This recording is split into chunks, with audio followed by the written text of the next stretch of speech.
couldn't you mind me too good? Batman, take me home. Alfred said he'd take me anywhere, he'd take me anywhere, as long as I didn't shoot up.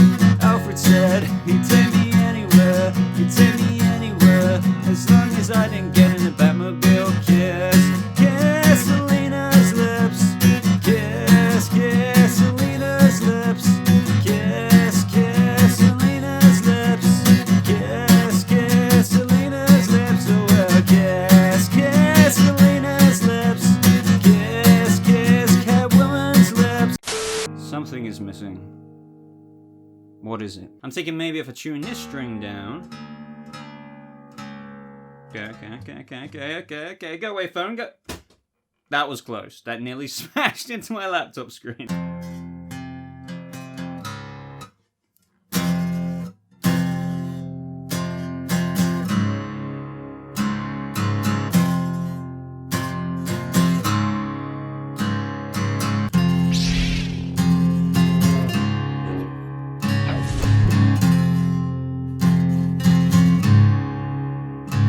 How's it going, Bat Family? Welcome back. I know you guys know what this type of video is, and if you're brand new here, then I suppose you don't, but this is another The Batman video, and it's continuing the series. This is part something. I know we've got to part 8 in kind of season 2, if you will, but I think I did about 3 or 4 parts before that. So here we are with another installment of the Batman discussion series, where if you are new here though, what we do is that we generate the hype, we keep the hype going by discussing anything and everything that is possible with every little grain of something that we know about the movie, whether that's from the trailer that we got or the little in-between leaks that we've had. I've got a bunch more questions to address today, stuff that very well may come to fruition in the movie, so sit back, relax, as usual guys, and like this video if you do go on to enjoy it. And by the way, check out my recent The Batman video, because it's all to do with not believing those goddamn rumors, because too many people are, and I like to think that in that video and another video I did before that on May 25th, I've kind of debunked it, but we'll also address it a little bit in this video,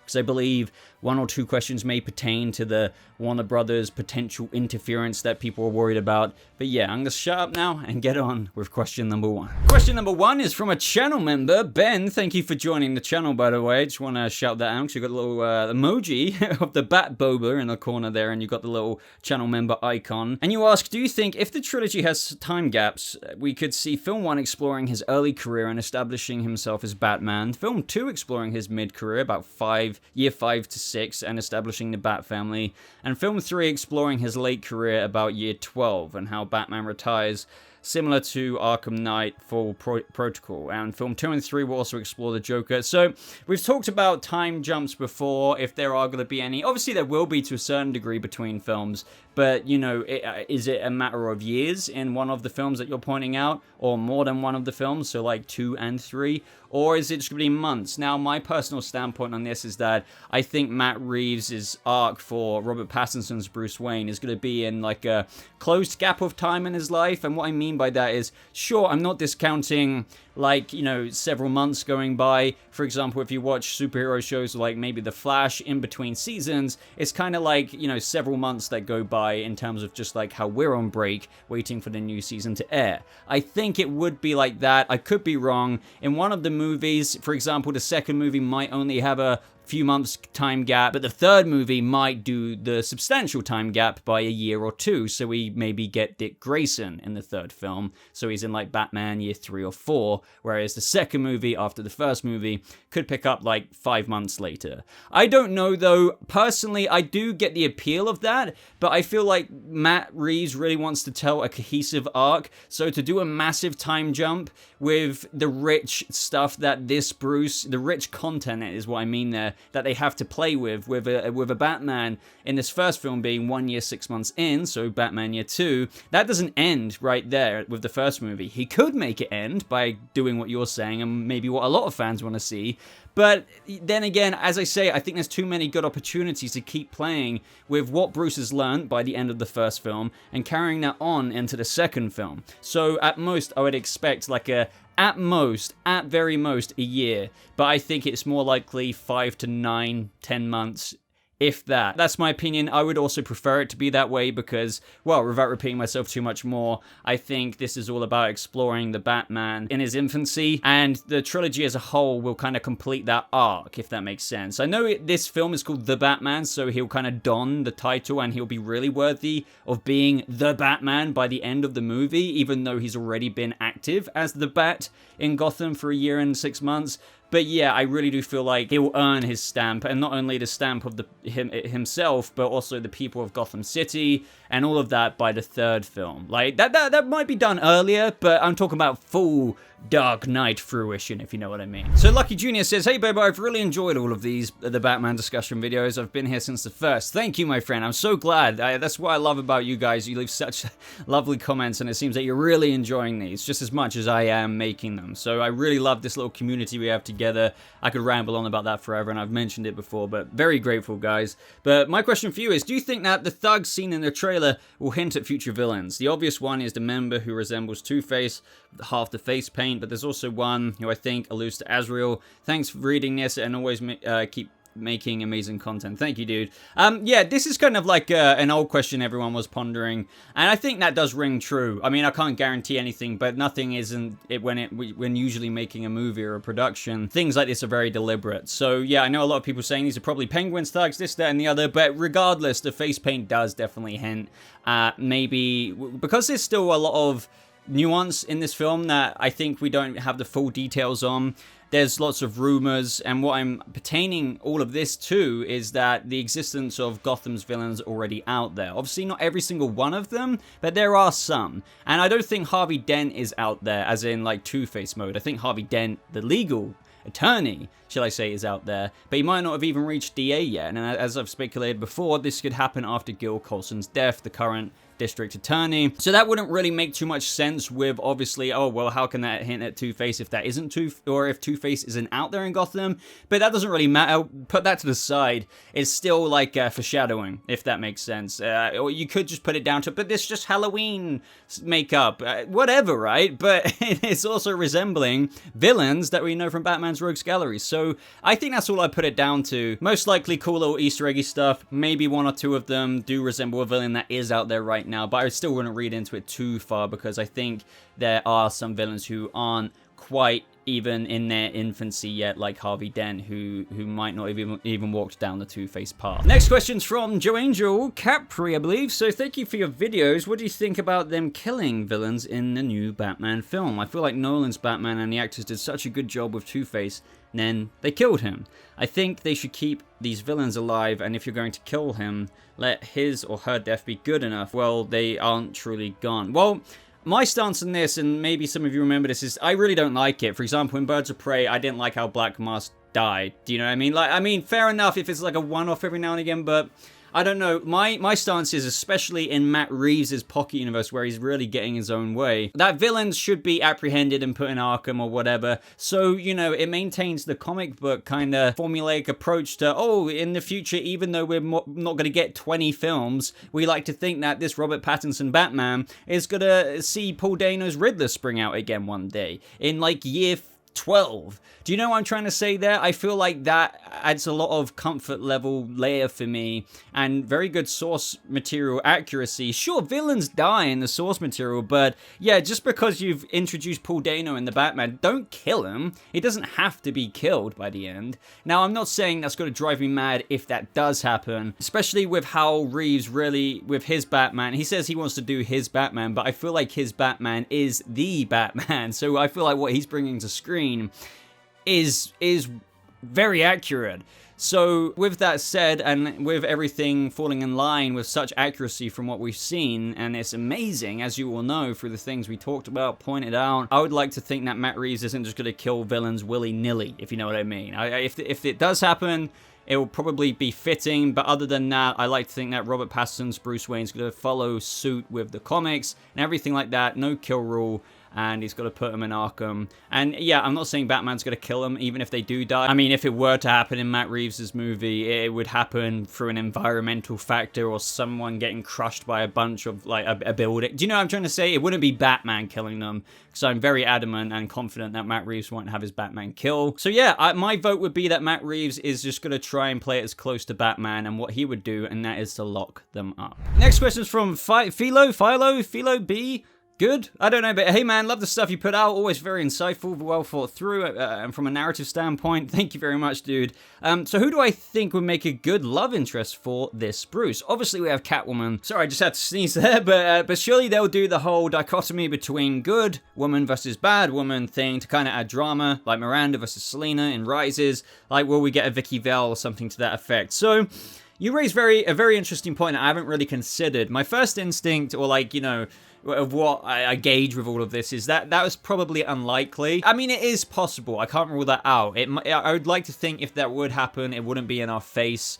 For example, if let's just say, for argument's sake, Bruce does have a shining angel on his shoulder, being the good woman, so to speak, as you put it, but Selina is also a woman who he feels compelled or drawn to, who's like the anti-hero devil on his shoulder. That is possible, but I don't think, you know, while that could be explored, like someone in Bruce's life who could be good for him, but maybe I shouldn't let them in on my whole goddamn life. I mean, my life, Jesus. I mean, I'm in the Batcave doing this, that, and that. Should I really let some really nice type enter my life? Whereas Selina, maybe she's not going to find out Bruce's identity for a while, if at all, in this film. If it does happen, it will happen at some point in the film, maybe, but that's a lot easier for Bruce to let someone like that in. But look, shoving all that aside, as I said, whilst that's possible, I think that Matt Reeves is probably just gonna, if any romance happens at all, which obviously it is to some extent, it's gonna be Selina Kyle and Catwoman. And I don't think it will fully come to fruition in this movie.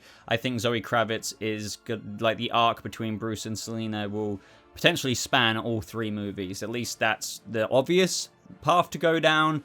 It really does depend. Like, this is where you guys get involved. How would you feel if, as Philo here says, if they tried to get someone else in who could be interested in Bruce, who would be maybe a good impact on his life? And maybe Alfred would encourage that, because he probably at this point isn't so approving of what Bruce is doing. And that's definitely what I see from a young Andy Serkis's Alfred. Even though he does help still, he's kind of reluctant. You know, the older brother-Alfred relationship, kind of father figure, that's what I'm vibing. It's what a lot of people are vibing. But yeah, I'm getting a bit off topic now. But bottom line, I just don't think there's going to be a good woman in Bruce's life who he's attracted to, and then a Selina who is good but also complicated, shall we say. It's doable, but I'd rather them just focus on the drama between Selina and Bruce and that dynamic that plays, and the dualities of both characters getting involved, and how that's going to be hard to make anything work. I would expect, though, across the span of a trilogy, for another woman to for Bruce to be shown interest in. That's more believable, but within this film, I don't think so much. But maybe, yeah, the span of all three, I could imagine somebody nice coming in and him thinking, damn, like, maybe I should, like... But then that's complicated because he's the Batman, and would he really tell? It's like the Rachel thing in the Dark Knight movies. Do you know what I mean?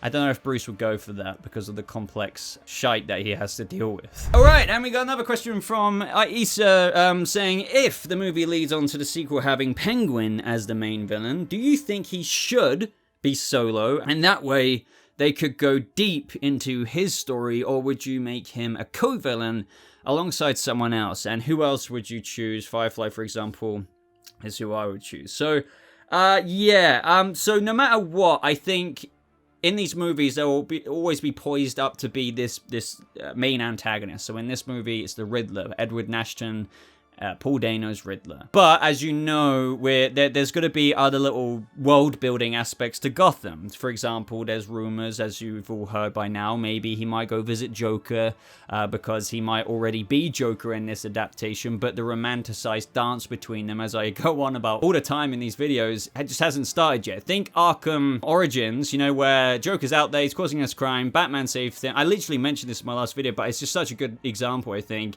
And because Batman saved him, it was such an anomaly to Joker. And there was that line like, well, now why would you do that? It's just like that That's such a good spark, if you will, for that relationship. That could happen in this world. So, yeah, I truly do believe that in this movie, Penguin is a respectable thug. He's more than a thug, don't get me wrong. But he's working for Falcone, in my opinion. Or Falcone. I know, people get mad at that, but trust me, I've heard so many different materials pronounce it multiple different ways. But regardless, after the death, potentially, of Falcone in this movie, I think that no matter what, that will provide a power vacuum, and Penguin will fill that. Maybe even Penguin plots against Falcone in this movie. I mean, it's only to his advantage. So yeah, it is likely that Penguin will have a much bigger role in the second movie. I don't know if that will mean main villain. But what I will say is that no matter what, it won't be Solo. Even if he is poised up to be that of what Paul Dano's Riddler is, with the main antagonist vibe that clearly we're getting across in this first movie. He is the mystery killer. He is the villain. There will be other things to supplement that. Like, for example, think about, I know not many of you may watch Superman and Lois, but for example, you have this main plot with main antagonists, but we still see Superman go save the day in a scene every now and again when he just straight up flies to Mexico. Now, I'm not saying we're going to see Bruce every minute do like a crime alley kind of thug fight. Of course, we will get that because that's just a given in the Batman movie.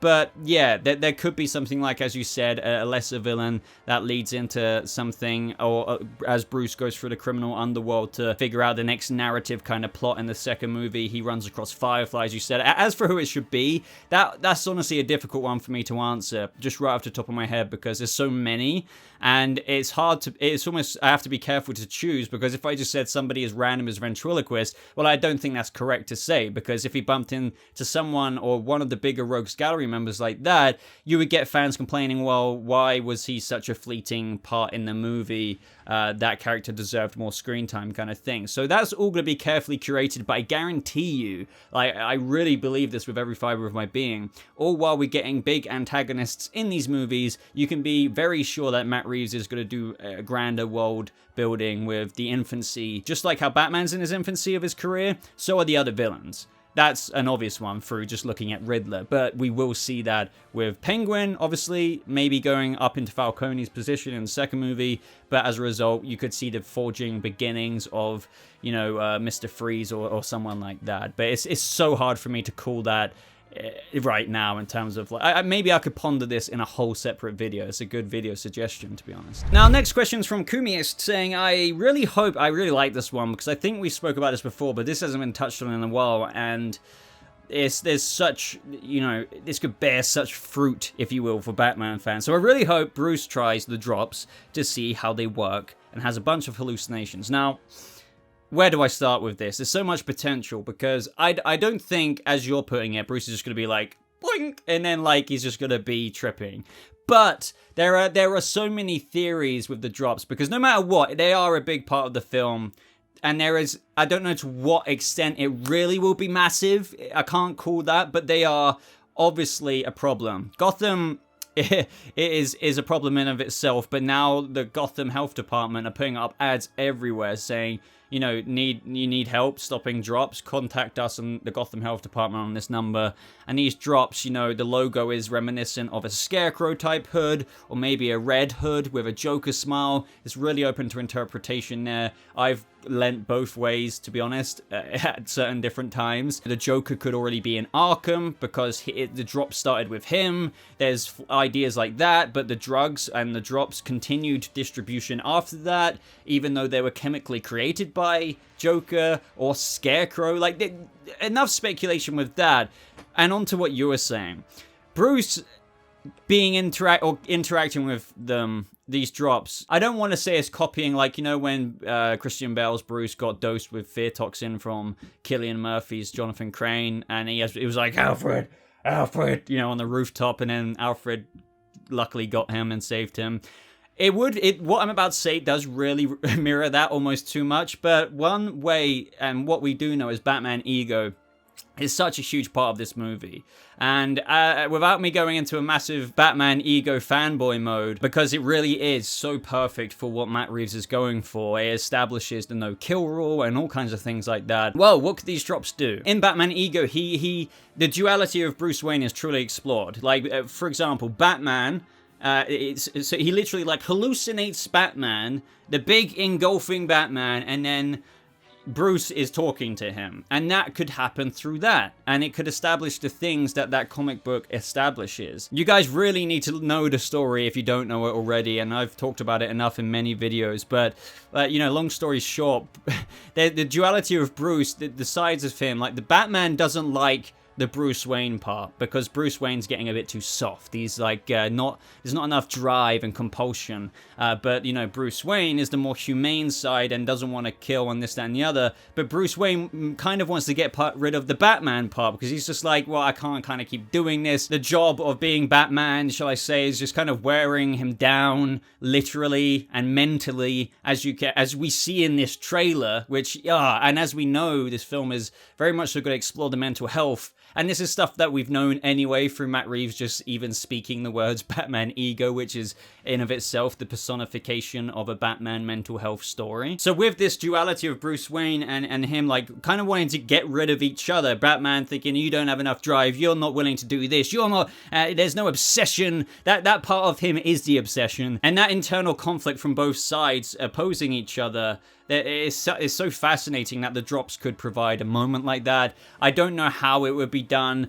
Adaptations and inspirations like this are very loose, because this movie it is inspired by multiple different things, like The Long Halloween, Batman Year One, or you know, Batman Ego. There's so many. There really is. You know, that's fine, and it's fine even if Matt Reeves doesn't do a massive, and I don't even expect this anyway, massive CGI bat talking to him. It could just be internal dialogue. But without me rambling too much more here, I think the drops, it would be almost a missed opportunity, considering there's a drug like that in Gotham that people are abusing, to not do something with the Batman ego, you know, duality conversation between both sides of Bruce Wayne. Eventually, that story kind of concludes with Bruce taking the responsibility, shall we say, of continuing on as Batman, as long as Batman can also be okay with not killing and things like that, so that we can get the no-kill rule out of it. I think that will be explored in many ways, because Bruce is seriously angry in this film and will be on the brink of putting, well, they will be hospitalized, obviously,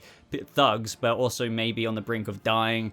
That will be playing into it. So yeah, long story short, sorry, the drops just get me really, you know, hyped up, because I feel like there's such potential with that, with what I just said. Now, I chose this comment because it's not exactly a question, but it's such, you know, it's perfect. So, you know when, like, I said that Matt Reeves is going to strive for this grounded, realistic take on Batman, but also completely offer the fantastical elements. So, you know, there was this other comment, and I might be reading it out soon, but just to preview it, they were talking about how they enjoyed me talking about that, and how Matt Reeves has done this before. Grounded this realistic kind of world, but also with things that aren't realistic. Shall we say fantastical. Think Planet of the Apes, what he did there. Very, you know, it's real life, but like, obviously, apes being super intelligent like that isn't a real, so that's why they, you know, it's really, this film is going to follow suit with how we can get, for lack of a better term, meta humans like Poison Ivy, Clayface, for example. And this comment from Lucas saying, if they do a live action Clayface, they have to be inspired by Stephen King's The Outsider. Wholeheartedly agree. So I've been wondering, how would Matt do that? Like, would it really be like CGI, you know, the Sandman kind of villain out of Spider-Man 2? That is one way. But would that really fit the vibe in the world so much? Even though I know it's going to have fantastical villains in it at some point, for sure, that's definitely going to happen. But this is such a good example. And if you've watched HBO's The Outsider, the adaptation of Stephen King's The Outsider, it is perfect, because that is kind of a Clayface type creature. Without spoiling too much, if you don't know the story, there's this guy who gets framed for murdering children, and he didn't do it, but there's literal CCTV of him there in a very Clayface way, because there's this force. It literally looks like you. It is you. And without going too deep into that, you know, there's recordings of him in a certain place whilst the events of the murder took place, but the prints are the same. So that could provide, guess what? it could completely provide following suit with Matt Reeves' noir-driven, point-of-view-driven detective Batman that we're getting with Robert Pattinson, because the outsider is just like, my God, this is such a good comment, because you know, I was thinking, okay, maybe even with Matt Reeves' comments about this being detective-driven and stuff, something that hasn't been so capitalized upon in live action before, oh, perfect, Riddler, mysterious killer. But you could honestly do it again with Clayface. If you would have told me that last week, I'd been like, yeah, how though? But like, now you've mentioned Stephen King's Outsider, Batman trying to figure out these murders, and maybe he won't do this because it is murders again, but like with DNA, and maybe the DNA is of somebody famous, well, or like in Gotham, like the district attorney Harvey Dent after the events of Batman, the first Batman movie, so let's just say this is the second movie, and yet he's like, well, how could this be me? I was right here. But that is obviously Clayface, and that is exactly the narrative of what happens in The Outsider, and you have the point of view of the police department and these detectives really reckoning and going against everything they believe in, because they believe in evidence, science, yet they're completely in the face of something that is challenging their own beliefs.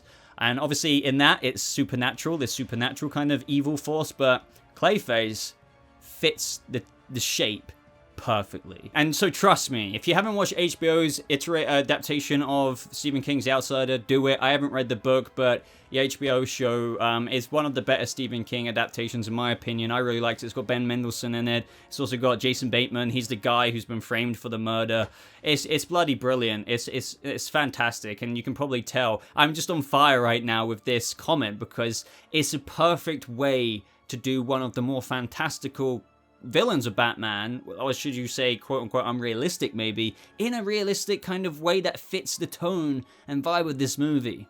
God, I love that comment. Thank you so much for posting that, Lucas. So I found this one interesting just because you point out something that it's going to be interesting to see how they tackle things in the movie. It could just be the thing that is swept underneath the rug, like a lot of movies do. But Logan Burns says, one thing I'd like to see in these Batman movies is him finding an easy way to manage his cape, getting in and out of the Batmobile, like maybe a button or a pull string that pulls his cape up to like a backpack kind of thing in the Dark Knight Hong Kong bits, like, because there's no way he'd never get that thing and caught in a door or sit on it funny. I agree, and the reason why, as I said, I point this out is because we still have yet to see how, you know, he flies. Like, is it actually a proper wingsuit, or is that somehow incorporated into his current cape? Probably not. Maybe he does. I mean, it's hard to figure out, because when he's grappling up through the GCPD in the trailer, that could be that moment in filming where we see him about to like jump off. But I don't really know if I like the fact of thinking that Batman is going to be like, right, gotta get into this now, gotta get into that. So maybe it is the cape. So it's just little things like this that this comment reminded me of, that maybe we might see even more interesting things to this suit, because this suit, everything on it has a purpose. Like, you know, there's even little holes there that I believe the smoke gas kind of comes out of, and things like that. Everything is so thought through, and that could be why the wires are kind of going up the arm, because that could be from where it's dispensing from, even though it seems that he has a smoke grenade on his utility belt. But yeah, just the reason why I brought this up ultimately is just to get some conversation sparking about if you guys have any little ideas that are realistic that maybe we just haven't considered to do with his suit, and how things like the gliding cape, or maybe like the actual wingsuit that people, you know, actually glide with in real life, it could be actually already attached to him, maybe. James Edwards asks, I'm so hyped for this movie. There's so much to discuss when talking about it. Hell yeah, man. That's why we do this. So, Boba, do you think Bruce has recently returned to Gotham? And this is something that's really cool.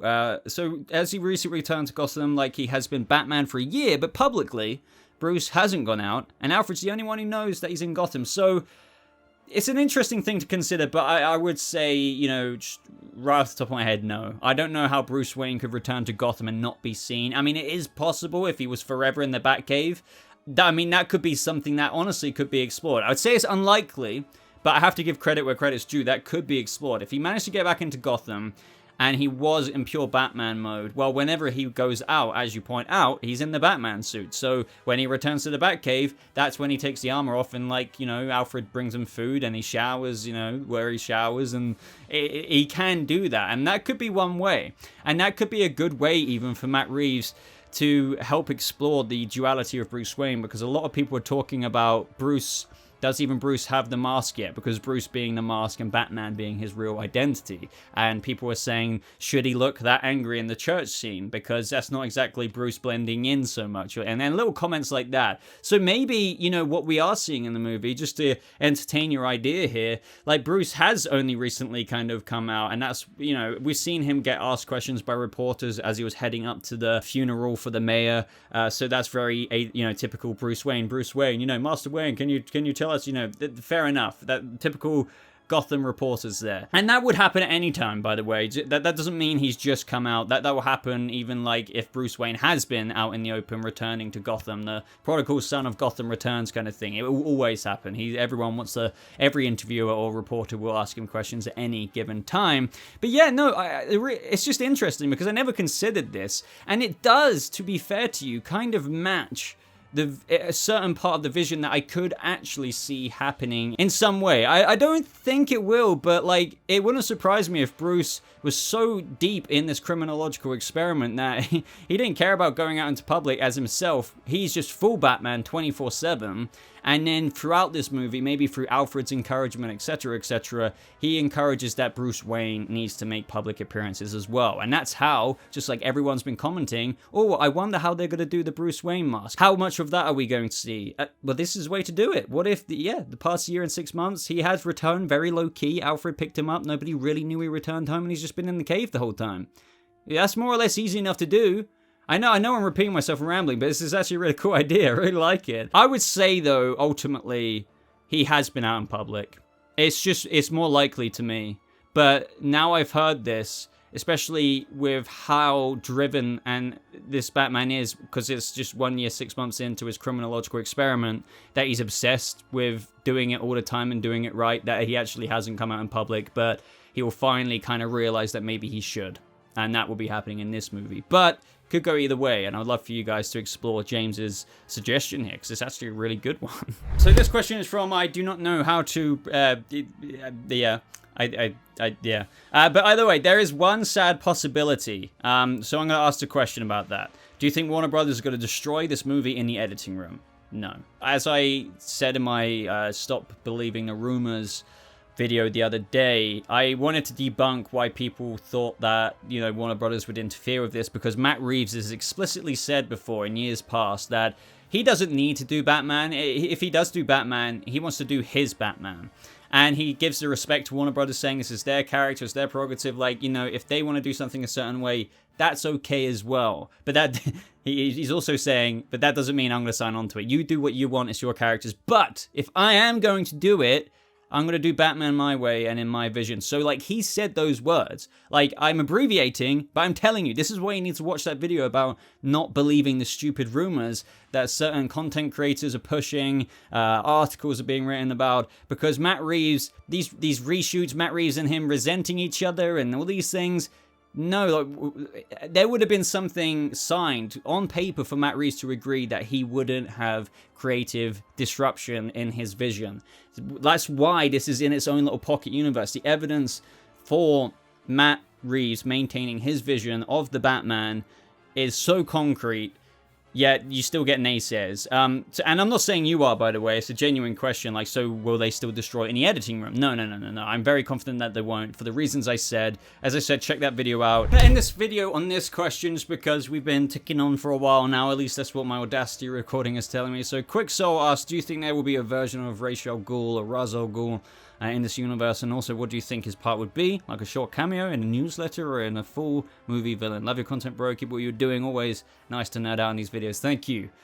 So yeah, Ra's al Ghul, I never really considered that so much. It's possible, and this is where, like, as much as certain fans pertain certain elements of Batman to be canon, so like him being trained by Ra's or something like that, we can't squeeze absolutely everything into this movie. It could have still happened, but Matt Reeves might leave his training ambiguous. And even if he was trained by the Demon's Head, it might not be addressed in terms of what storylines you know to be in this trilogy at all, other than maybe a line being dropped about who's this Demon's Head, Bruce? You know, like that you spoke about, like in the Batcave, Alfred asks him something like that, and that's just a cool little nod. But like the storyline that with Batman and Ra's al Ghul in the future, the ones that we know about and love, we might not even see happen in the trilogy, but it's like the kind of thing we can imagine still happening further and further down the line. I'm saying this just because I don't think Matt Reeves is going to retread having, you know, how we've had Liam Neeson being Ra's al Ghul before in Bale's trilogy, Nolan's trilogy. I think for reasons like that, it won't be included in terms of like on the camera, like in a massive role. So I would choose to believe it's neither here nor there. That, you know, Bruce could be trained in many different ways. It could have still been many ways that we know of that are true to source material, but maybe just not League of Shadows or League of Assassins more accurately. But then again, he could have been, but as I said, it could just be information that we don't need to properly get into, albeit that is teased in a little montage of training, which I think is hopeful at best, or just for a little word of dialogue. Or maybe he was trained, one of his teachers around the world was the Demon's Head, but not addressed at all. Like, that could just be some headcanon stuff. I know the fascination with all things like that, but, you know, I don't know if we're really going to get there. This is more really about all the other things that the movie is tackling with the infancy of Bruce Wayne and Batman's career. So, ladies and gentlemen, I hope you enjoyed this little discussion nerd out. Of course, there will be more parts coming. As always, there's always something to talk about. So I hope everyone just carries on the discussion down in the comments below, as we spoke about a lot today, and some of the answers really got me hyped up, because, or the questions, if you will, because there's some things, that's why I carry this on, there's things that I don't even consider that you guys, this is how it's a collaborative experience with my audience on this channel. We're all here together, not trying to get too cheesy there, but it's true, it's true. So like this video if you did enjoy it, especially if you got this far. If you're somehow brand new here to the channel and you're this far, well then subscribe. Do it. And as always, if you got this far, to prove it, along with whatever comment you are posting down in the comments below, type the hashtag The Batman is coming. It's a basic one this week, but not all the time is my mind coming up with random ass things. So yeah, The Batman is coming, a simple one this week. But yeah, as always, links are in the top pinned comment if you want to follow me on Twitter, Discord, and all good places like that. But thank you so much for watching. I hope you all have a lovely rest of your day, and I'll see you fellow Bat family in the next video. Goodbye.